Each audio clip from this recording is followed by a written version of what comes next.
Welcome, friends and fans, to another episode of GalaxyCon Live, where we are bringing the convention experience directly to you.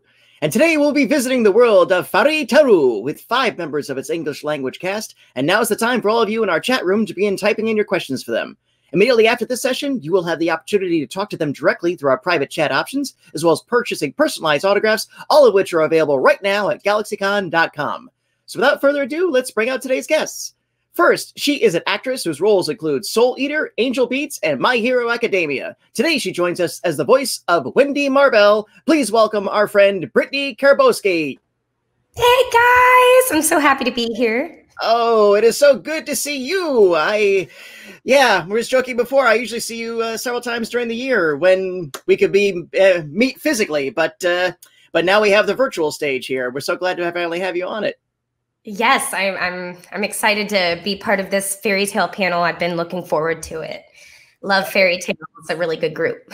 Absolutely, absolutely. And speaking of our next guest, she is an actress and director whose credits include Death Parade, Wolf Children, and Ghost Hunt. Today, she joins us as the voice of the rarely smiling Exceed, Carla. Please welcome Jade Saxton. Hey, Jade here. All right. It's all good. Hey, everybody. I'm so excited to come on and be with all these friends that I haven't seen in a while and hang out with y'all like we're really at a con. We're so glad to have you here. How are you doing in your part of the world? Pretty good. Can't complain too much. Getting to work from home and all that, and still doing anime. So really feeling lucky about that. It is indeed very much so. Well, we might talk a little bit about everybody's having to convert a part of their home into their home studio. So our next guest, she is an actress and writer whose body of work includes One Piece, Soul Eater, and My Hero Academia. Today, she joins us as the voice of the libation-loving Cana Alberona. Please welcome Jamie Marchi. Hey! I keep laughing on all the introductions. I'm like, that could be any one of us until you get to the character. It's like, well, I try to jumble it up, you know. Hi, yes. Coming to you live from my kitchen table. So. And what a lovely kitchen table it is. Thank you. Next, she's an actress and director whose body of work includes Attack on Titan, Right Back, and Darling in the Franxx. Today, she joins us as the voice of our usually smiling Exceed Happy. Please welcome Tia Ballard. Hello! Oh, that was such a... You're so good at this. Thank you. Thank you. How are you doing in your part of the world? I am A-okay. I've been spending my time doing anime and planting and drawing, and it's keeping me sane. What are you planting? I just harvested a lot of vegetables, and I'm trying to propagate some trees, ficus trees right now. Ooh. Excellent. Yeah. A lot of people have started vegetable gardens and all that fun stuff in case things get worse, which we hope it does not. So I'm alive in Texas right now. I will be honest. No harm, no foul. Our next guest, she is an actress, producer, and director whose credits include One Piece, Fruits Basket, and the one we all thank for My Hero Academia. Today, she joins us as the voice of the one-eyed S-Class mage, Ezra Scarlet. Please welcome back our friend, Colleen Clinkenbeard. Hi. Yay, Urza. Woohoo. Jamie's right, though. Every time you read out the list of credits, it's like, we're all on all of those. Yay. I know. I don't want to say just animation stuff, whatever. No, you're great. You're saying the right words. It's great that we're all in all of them. That's awesome. I know, yeah. That's true. That's, well, like I say, talent attracts talent. I'm so glad we're here. And speaking of talent, well, by all means, let's talk about this show because it's a sheer delight. It has been for quite a long time. I've always said that the secret to really good either fantasy-based or sci-fi anime is that they build a world and they let the characters explore the world, as opposed to like a central character location and they just stack upon it. So, and they've really done a great job. So, I'd love to hear how each of you thinks. What makes this series so appealing? Oh, man, so many things. I feel like one of the things that a lot of the most popular anime shows have in common is that they have like a core moral that binds it together. And in this one, I think we could all probably say it together, friendship. It has that that idea that friendship is the family that friends are the family that you make. And there are so many people that I meet that feel like that is what their life is about, is having found that family that they put together. And so it kind of gives you that, like, yes, I know that. I am like that. You get to imagine all of your friends in that world. What kind of magical powers would they have? And everybody going out and kicking butt. Just, it's a good fantasy piece. Yeah. It's like My Little Ponies, but friendship is magic and also fire and some violence. Mm-hmm. Yeah. All mixed in with hope. A lot of hope. And a lot of hope, yeah. A lot of hope, a lot of loyalty, a lot of comedy and magic too. Yes.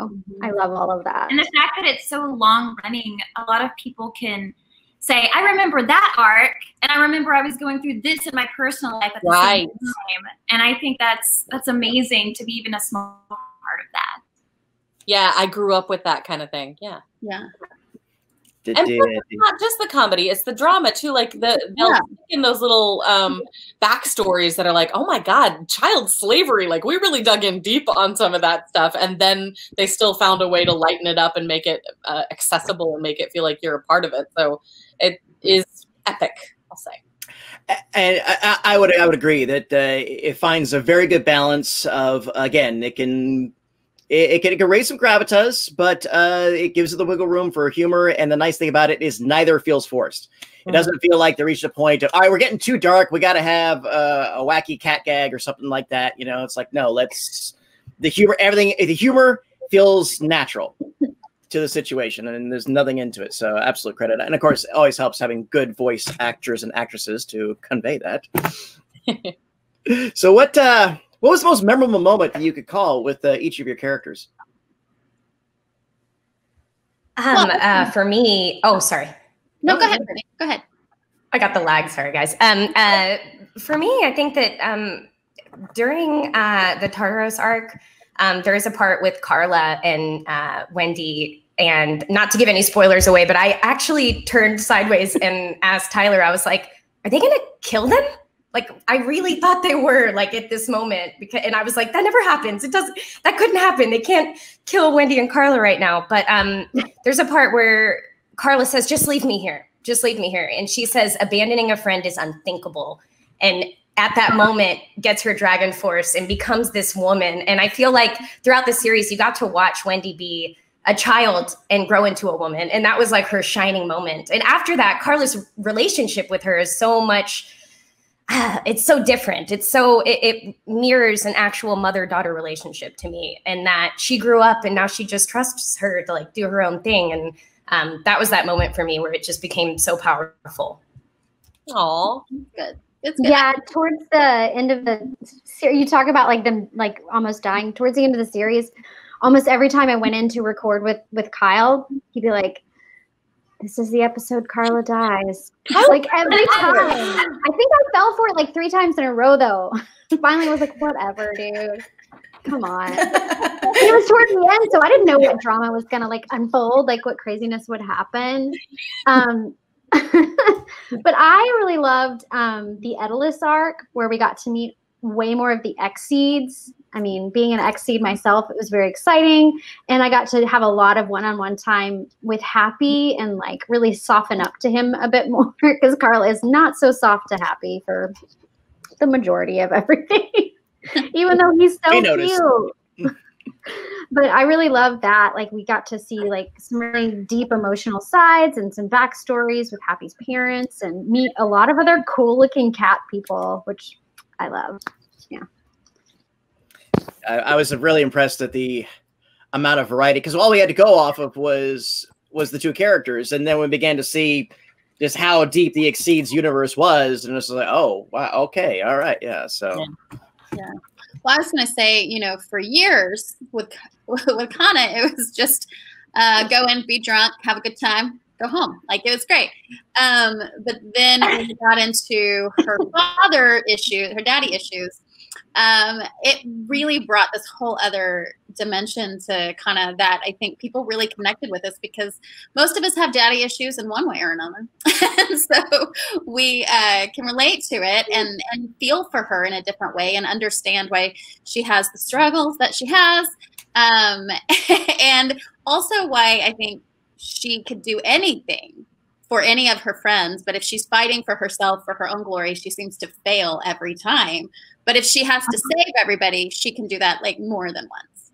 So I liked finding out that history behind her. It was really sweet. Yeah. Yeah. And now Jason Douglas, if you go up to him and talk to him about Cana and Fairy Tale, he can't help but be like, ah, my baby. It's really funny. My baby. Tia, you want to jump in? Yeah, sure.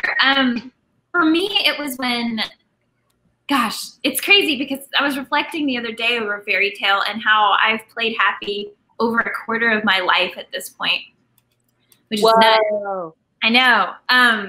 It's trippy. But one of my favorite parts is when he met Carla, because I got to play him as this wacky, over-the-top cartoon character with these hard eyes. But then it kind of led into this transition for him that, oh, we've got multiple levels. You're not just this, like, burping and farting and a fun joke and being obnoxious cat. You've got all of these layers and levels, and it really upped his maturity meeting her in a way that was really fun for me to play. So thanks, Jade. Again, it was fun to see this character who thought he was totally alone, and then, hey, we're the same, and his eagerness to be friends and pals, and then no, get away from me, you. I feel like with Urza, I always come back to the Tower of Heaven, like the backstory moments that just rip your heart out. And then the other backstory later, the mom stuff really ripped my heart out. That was probably when I cried the most while I was recording, was during the mom stuff. And then I like all the romance. There's almost she and Jalal almost. It's like not that he deserves her, but we all make our exceptions. Oh, if you ladies could have had a voice in your character's development, where would you have liked to see the characters have gone? I want Happy to have kittens. Carla. That's about it. Yes, because I don't know though. Okay, so but I did like want her to like. Sorry, I saw an artist do a rendering of that where Carla was pregnant, and then they did have a litter of kittens or whatever. It was so cute. But I always wanted like a separate arc with Panther Lily. I was like really into Lily. I try not to let that hurt my Sorry, Happy. I feel like that love triangle could be like a whole nother series. Right? I don't know how you think we were going to compete with Panther Lily.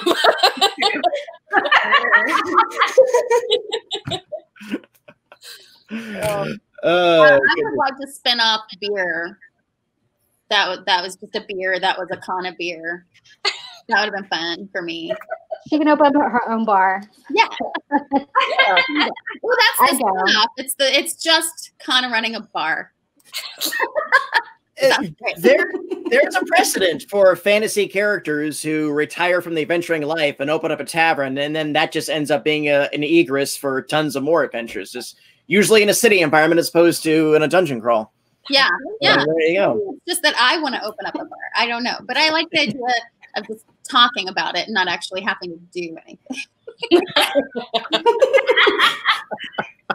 Do you think she would be the bar owner that, like, you know, would ask for a drink order and then just be like, make you something totally different and be like, but that one's better. You want this and this? Cool. You're getting this beer.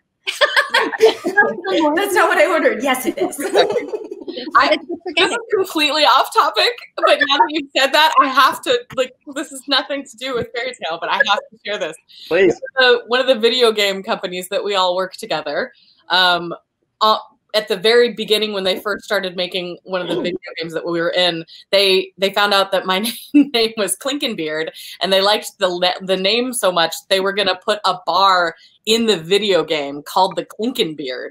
And like the sign was going to be two dwarves with mugs clinking, and they didn't do it. And now that's all. Like I didn't know I wanted to own a virtual bar, but now that is like that's my thing. Someday, some video game is going to happen. Maybe they'll put it in the movie. Yeah. Uh-huh. Not naming names.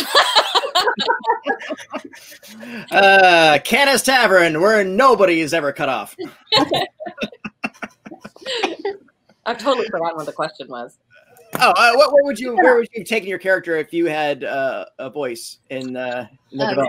It's where Urza kind of the direction, like once Makarov had the moment, and then Urza kind of took over as the boss for a while. That seemed legit to me. Like she was growing into her own as a guild leader. She's always taken herself too seriously and life too seriously, and I feel like that kind of person sometimes just ends up in charge. So that seemed legit to me. Absolutely fair. Absolutely fair. Brittney, any ideas what you would take in your character to? I want to see more Dragon Force, but I also think that I would like to see her grow up a little bit and have a love interest or some kind of crush that isn't Romeo, because they're always just. It's weird to ship kids together. I want to see her be an adult that is in love with another adult. And I would love to see her have like a future in that way, you know, because we've already gotten to see her grow up so much. I think it would be neat to kind of see the end game a little bit more. Nice. Okay. Producer, let me know. We got some pool of questions from the audience, so I'll ask him to roll our first one from our chat room. Hi, guys. And this comes from Mariah and wants to know, what was your reaction when you learned that you got the part? I remember this so well. I knew I had the part, and I didn't know a ton about Fairy Tale, but what I did get were a lot of comments that said I should be Cana, and that Jamie should be Cana, and Cana should be Jamie, and this and that. And I was like, all I knew about her was she was a drunk. And I was like, what am I trying to say? There's a character in Fairy Tale who's a drunk? Let's have a drink and talk about that. This is just water, I swear. Did we all get typecast? Jade is the farthest from hers. I don't think I did. I didn't think Tyler liked me. Like Tyler was the director who cast the show, and as the other girls can attest, he's kind of straight-faced and like difficult to read. He's fantastic, and he's got these great stories. You should totally hang out with him. But he's difficult to read in the booth. You can't really tell if what you're doing is something that he loves or is not interested in, and we're going to do another take. I can't tell from one to the next. And so, which is kind of exciting. So when I got cast, I was like, really? When I auditioned and read Urza, I was like, well, that's Colleen. I mean, immediately. That's funny. It's a little on brand. Brands are good. They get you cast. That's true. Carla came into the series a little later, so I was excited because I think I was in the initial round of auditions, but Carla didn't come into like episode 40 something. So I was just excited to finally get to join and like to know that he'd been like kind of hanging on to me, waiting for that specific, because I think he'd read a lot more of the manga and knew way more about it than I did at the time. So I was excited to get in on this epic tale, but I had no idea how long it would last. Like, it still blows my mind.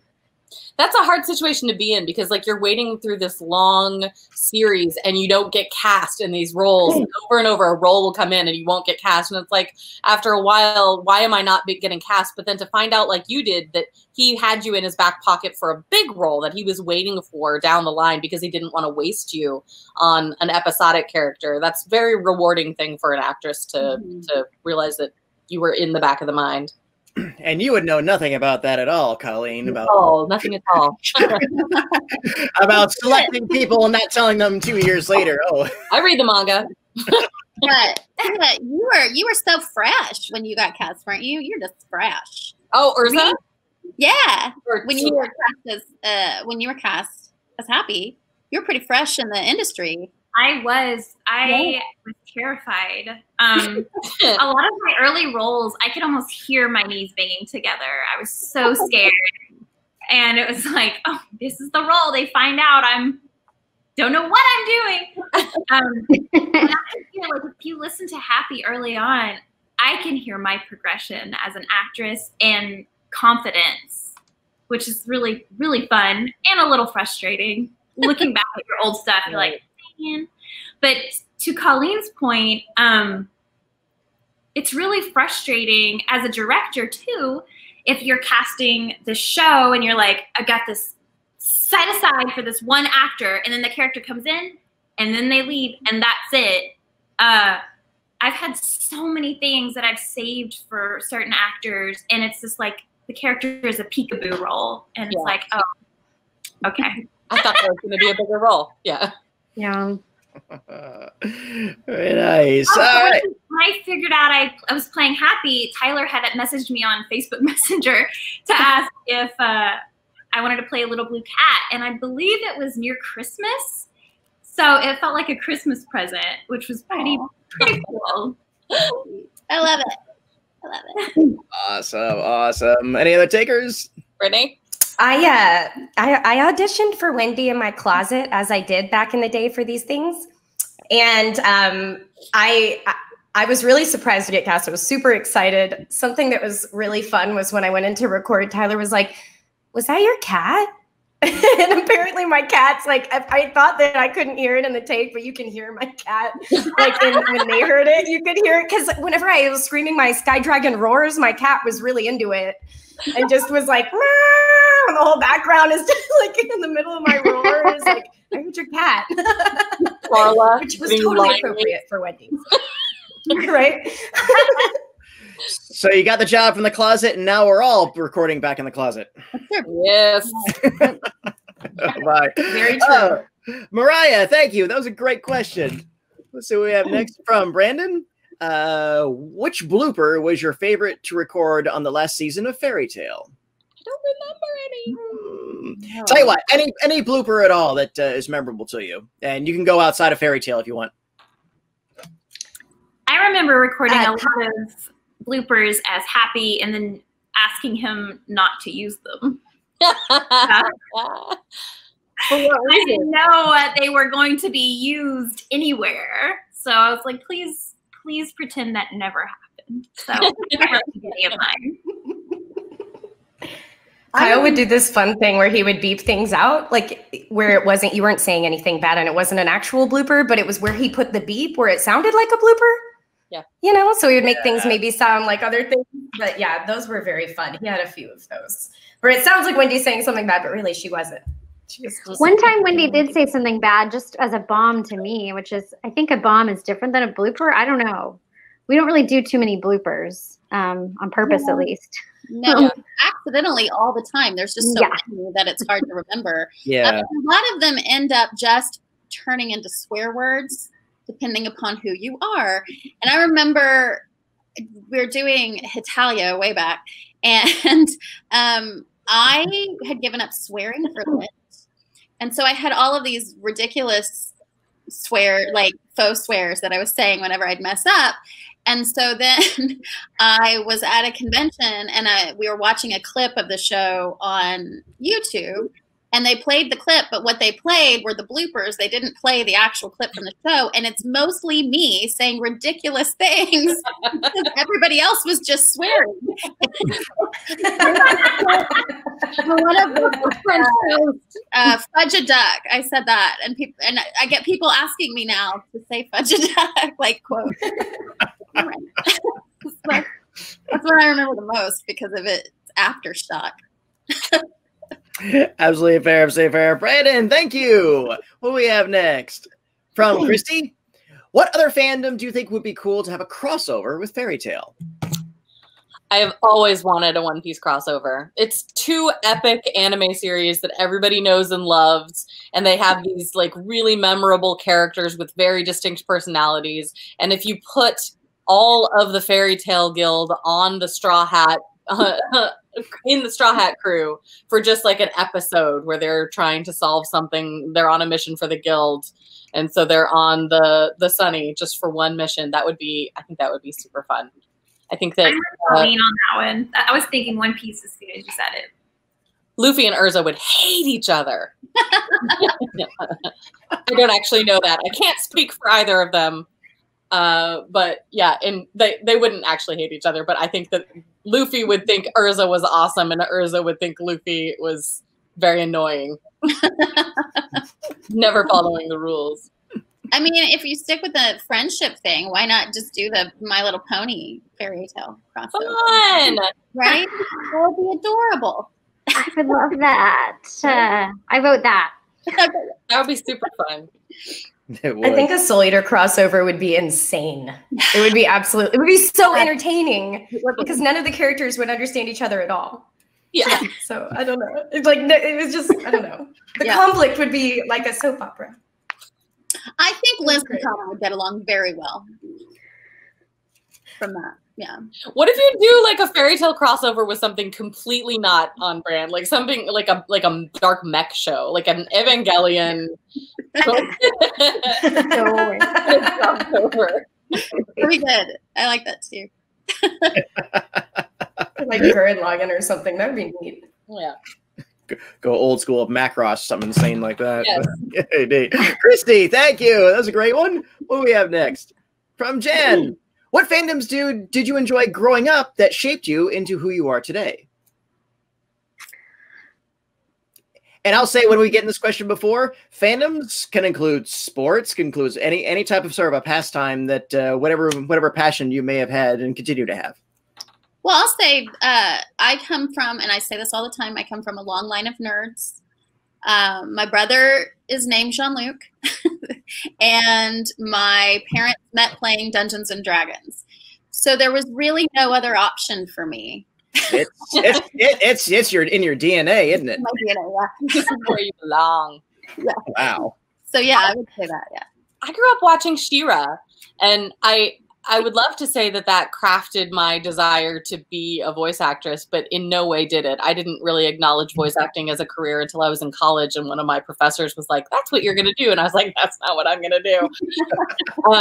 But She-Ra probably crafted me my love of the fantastic. So I am a deep fantasy lover, and that is all I read is fantasy books, and I love magic and witches, and I love superpowers, and that is a huge fandom of mine, and that might have something to do with watching a little too much of She-Ra. And like by too much, I mean I had them all recorded on VCR tapes, and then I had a little book where every tape was numbered, and I had the episodes numbered on the numbered tape, and like I was overly organized about it. I love that. Yeah, that's amazing. She-Ra. I'm a child of the 80s, so I was totally into Care Bears, Rainbow Bright, Strawberry Shortcake, My Little Pony, the Orig, like all of those. But then I also really love like Neverending Story and the Dark Crystal. Yes, all of those. Like so, all that's really deep fantasy too. I think so. I was really, really into all of that and had all the VHSs. All of them. Oh, and I had all the Care Bears, and I used to be able to like sing all of their different songs by heart and do the Care Bear stare, with their bellies. And they're all about friendship and love. So I loved all the Care Bears so much. Whenever I get to host Alan Oppenheimer at our shows, half the audience is there for Skeletor, but the other half is there for Neverending Story. Yes, so good. Neverending Story. So good. We made our kid watch that for the first time the other day. And? Actually, not the first. He watched it when he was little, but he can't remember that. And then he just watched it again. And there were parts of it that he absolutely loved, but I feel like he loved it more when he was like 2 or 3. Right. He would go to the movie theater with my husband and watch into the Dollar Theater and go, Morla! Labyrinth is really good too for So, yeah. That's the one I was trying to think of. Thank you. Labyrinth. So good. Move the stars. I thought it was scary when I was a kid. You're so awesome. Patty, that was great. I loved it. Nice. I actually grew up daily watching Wizard of Oz. I wasn't like only allowed to watch Wizard of Oz and then like Mr. Rogers, pretty much. I could only have like an hour of TV time when I was a kid. So like that was it. I got to pick between those. But I was really obsessed. Like I had a little yellow heating blanket and I would try to put my golden retriever into like a basket. And, you know, be like Toto. And I had like little red shoes and I would like hide under the table all the time. And I don't know. I was really, really obsessed with that show. And because of that, I wanted to be a singer. So I do think it, in the end, kind of ended up here through that. You can never go wrong with Wizard of Oz. Sure. I had a repeat movie that I watched over and over besides those fantasy ones that I think did secretly. I didn't know at the time, kind of like Colleen said, that it was influencing me in that way. But I used to watch it on loop because when I would go to my papa's house, his farm, it was like the only one they had. So I would literally just watch it nonstop. And it's Who Framed Roger Rabbit. And it 100%, like, I love doing, please, Eddie, and doing all of the like, I still got it, Eddie, like the Betty Boop, and then the singing, like Jessica Rabbit. I basically had it memorized. I was obsessed. I love that. That's a good one. It's a really good one. Tia, I want to find out that you watched something like The Secret Garden, and that's why you're a naturalist. Like why you turned into. Oh my gosh! Okay, I wasn't gonna say Secret Garden, but now that you said Secret Garden, Dickon in Secret Garden was my crush when I was little. Yay! So you are that, and to this day, if I listen to the Secret Garden soundtrack, I will cry. So I'm sure it had a hand in it for sure.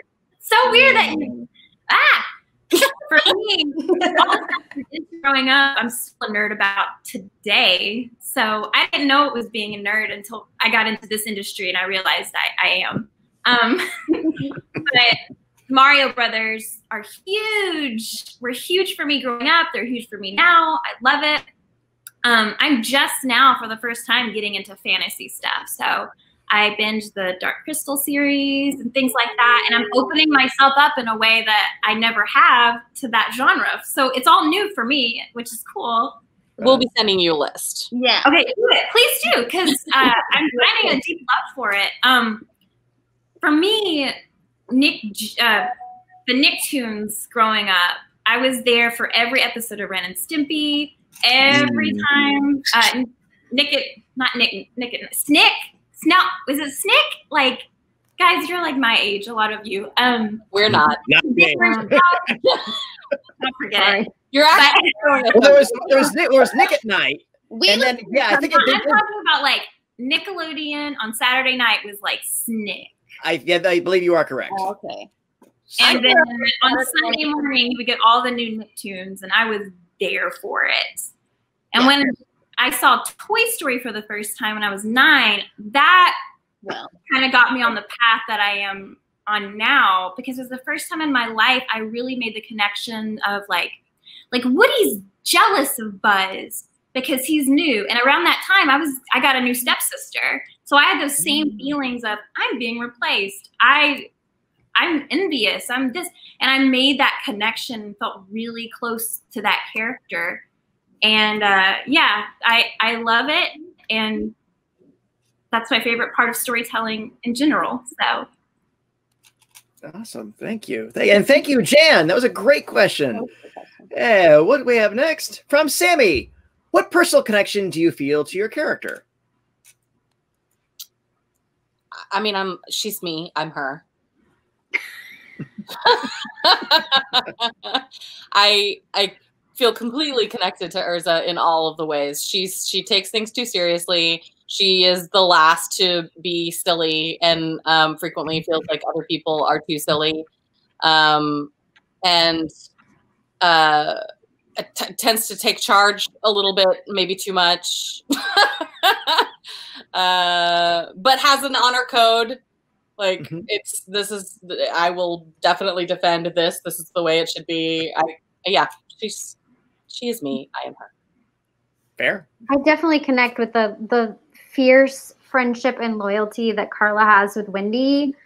Like in my own life with my relationships, I have a pretty small circle of like super close people. So that I feel really protective of, that I would do anything for, that I, you know, and I think, I don't know, this was always me, but I'm not even a mother, but I think I can kind of be motherly sometimes with people. Be a mother without being a mother. Yeah. I think I relate to that aspect of mothering and wanting to care for. Absolutely. I like a good drink. I'm not gonna lie. Yeah, but you're not sassy like she. I mean, No, well, I drink. It's not a problem when I drink. It's a good time. yeah. I can stop anytime I want. Yeah, and I also would There, never. see? I'm stopping. I would never tell a guy with a great body to put a shirt on. That's not like me at all. Neither would you, Colleen. Never. Never. How far be it from us?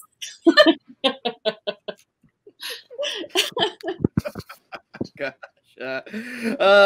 Any takers? I totally forgot the question after that. What Bottom of the screen. what personal connection do you feel to your character? I got nothing. No, I love Happy's sense of, we can always make a joke out of this. We can always laugh about it, but when push comes to shove, I got your back, and we're gonna get through this. So the loyalty, but also bringing the fun into it. So we're not forgetting, like, hey, we're here. Don't make it too serious, but I am taking it seriously. Yeah. If that makes sense. I really relate to that. I really enjoy that about his character. Absolutely fair. Absolutely fair. Cool. Sammy, thank you for that. Hey, and a reminder to our audience, if you'd like to chat with our guests like I am now or get a personalized autograph, please sign up now at GalaxyCon.com before we conclude this session, but we still have a few more minutes. So, Jude, let's roll another one. From Netstrike. Ever see a cosplaying of your character that blew you away? Oh, yeah. 100%. All the time. All the time. So many. I don't even know where to start. Yeah. Yeah. But when I see dogs and babies, those are my favorite. Aww. Yeah. Or baby Yodas, because they're really cute. I love baby Yodas. fairy tale tattoos. They get. I love fairy tale families too. When they do like a family. Oh my gosh. So yes. cute. I missed what Jamie said. What did you say? Oh, I love seeing fairy tale tattoos. Same. Cool. So cool. And And people choose where to put them and what colors to make them, and it's all very personalized. I love that. I love it. I always take pictures of them. I'm like, let me take a picture. Yeah. Yeah. Not that I can get one. Huge. Yeah.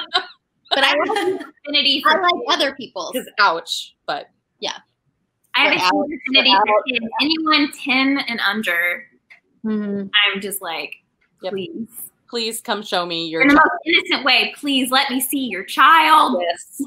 I'm notorious for that. But Like, I mean, the adults like give me the baby.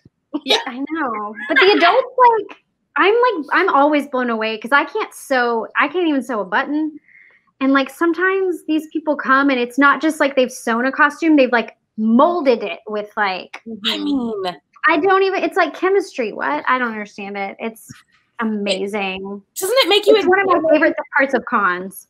It makes me examine like when we buy something, how that's made. Because when I see somebody who made it themselves and it looks like they bought it, then I have to go, wait, if you bought it, somebody made it.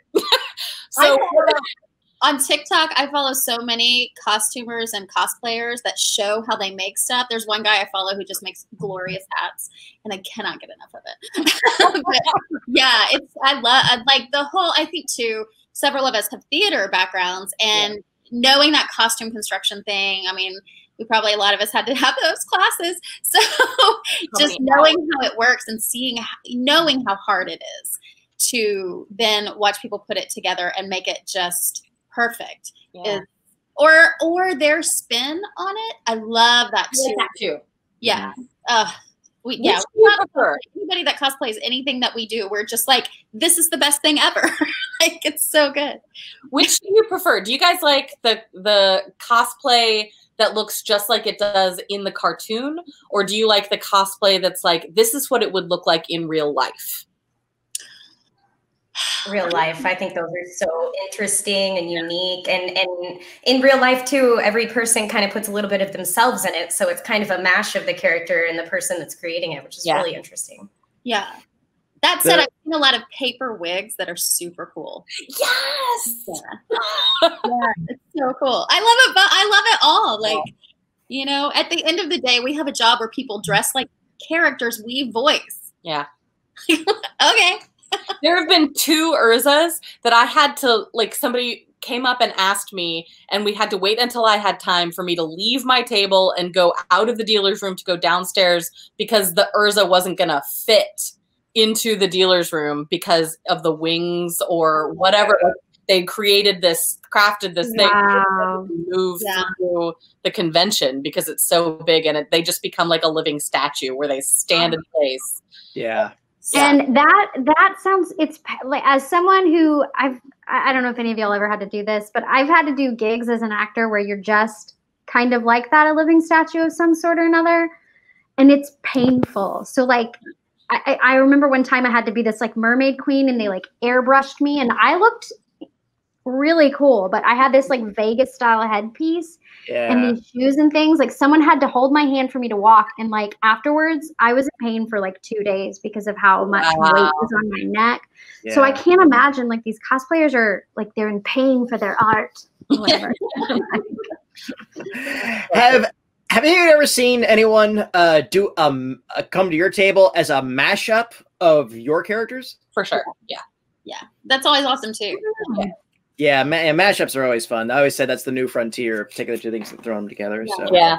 Also, art online too, or art that you're given at conventions. There's a lot of art on TikTok too. They just merge together. It's so cool. I love it. I have a problem. I have an art buying problem. Really. You do not have a problem. You're a collector. I am, and you can tell because if you ever see my table at a convention, it's like, look at all the art. Netstrike, thank you. That was a great one. What do we have next? From Dave. Did you pull inspiration from anyone you knew personally or notable people when developing a character voice? And that can go a fairy tale or beyond. Tyler's note to me about Carla was that I was a bitchy Mary Poppins. I love it.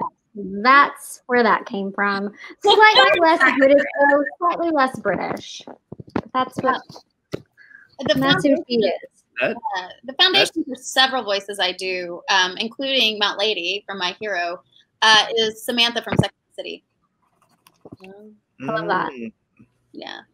I mean, a lot. I lived with Laura Bailey, and she was my best friend while I was being introduced to anime by her. She's the person who got me into the business. So practically all of the voices that I learned how to do from her. When she first told me to try to sound like a little boy, I don't remember what the voice was specifically, but it was terrible. And then it was listening to her sound like what we have all come to agree is the voice of a little boy in a cartoon. That's how I learned how to do that. So I feel like probably a lot of my voices originate with her. And pets. Your pets have a voice. Mm-hmm. Some voices I get from my pets. On Card Captor Clear Card Sakura, that show is in some order of those words.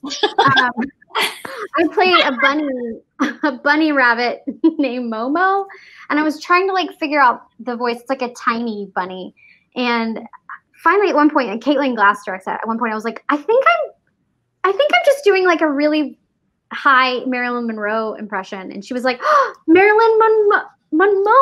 Sorry, Marilyn Monroe.